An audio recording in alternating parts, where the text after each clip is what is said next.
بسم اللہ الرحمن الرحیم نحمدہ ونصلی علی رسولہ الکریم اما بعد۔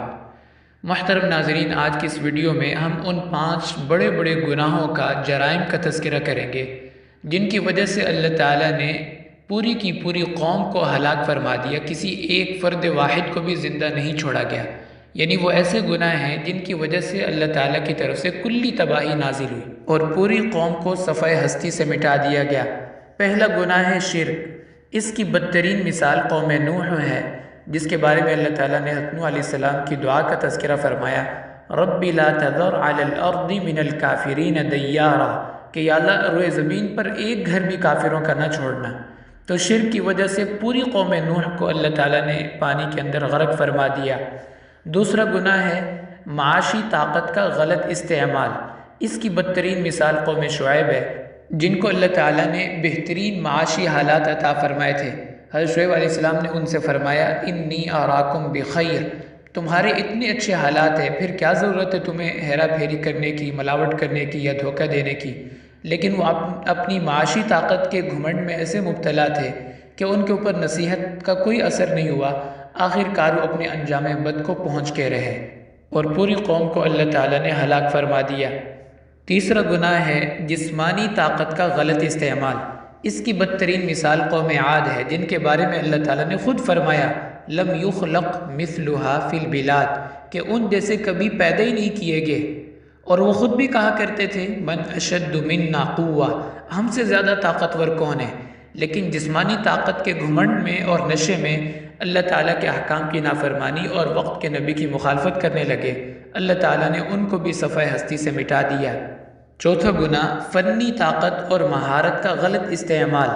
اس کی بدترین مثال قوم ثمود ہے، جنہوں نے انتہائی مہارت سے پہاڑوں کو تراش کے گھر بنائے، جو ہزاروں سال کے گزرنے کے باوجود آج بھی اپنی اصل حالت میں موجود ہیں۔ اللہ تعالیٰ کا ارشاد ہے، وَتَنْحِتُونَ مِنَ الْجِبَالِ بُيُوتًا آمِنِينَ، اور ایک جگہ فرمایا وَتَنْحِتُونَ مِنَ الْجِبَالِ بُيُوتًا فَارِهِينَ، کہ تم پہاڑوں کو تراش کے گھر بناتے ہو۔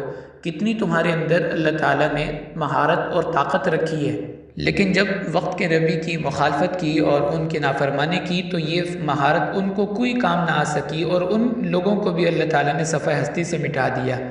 اور پانچواں گناہ ہے شہوانی طاقت کا غلط استعمال۔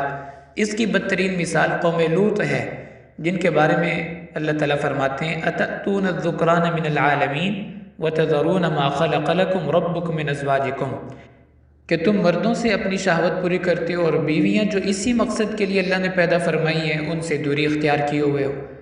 تو یہ 5 بڑے بڑے گناہ ہیں جن کی وجہ سے پوری کی پوری قوم کو اللہ نے ہلاک فرما دیا۔ نمبر 1 شرک، نمبر 2 معاشی طاقت کا گھمنڈ، نمبر 3 جسمانی طاقت کا گھمنڈ اور نشہ، اور نمبر 4 فنی طاقت اور مہارت کا نشہ، اور نمبر 5 شہوانی طاقت کا نشہ اور اس کا غلط استعمال۔ تو 5 گناہ یہ ایسے ہیں جن پر اللہ تعالیٰ نے پوری قوم کو ہلاک فرما دیا۔ اللہ تعالیٰ کا ارشاد ہے، فَقُطِعَ دَابِرُ الْقَوْمِ الَّذِينَ ظَلَمُوا، کہ ہم نے ظالم قوم کی جڑ کو کاٹ کے رکھ دیا، ان کو جڑ سے ہی ختم کر دیا۔ اور ایک جگہ فرمایا، هَلْ تُحِسُّ مِنْهُمْ مِنْ أَحَدٍ أَوْ تَسْمَعُ لَهُمْ رِكْزًا، کہ کیا ان میں سے کوئی چلتا پھرتا اب تمہیں نظر آتا ہے؟ فَهَلْ تَرَى لَهُمْ مِنْ بَاقِيَةٍ، کیا ان میں سے کوئی باقی تمہیں نظر آتا ہے؟ تو گویا کہ یہ 5 گناہ ایسے ہیں جن کے اوپر پوری کی پوری قومیں ہلاک کر دی گئی۔ اللہ تعالیٰ ہمیں ان گناہوں سے محفوظ رکھیں۔ وآخر دعوانا ان الحمد للہ رب العالمین۔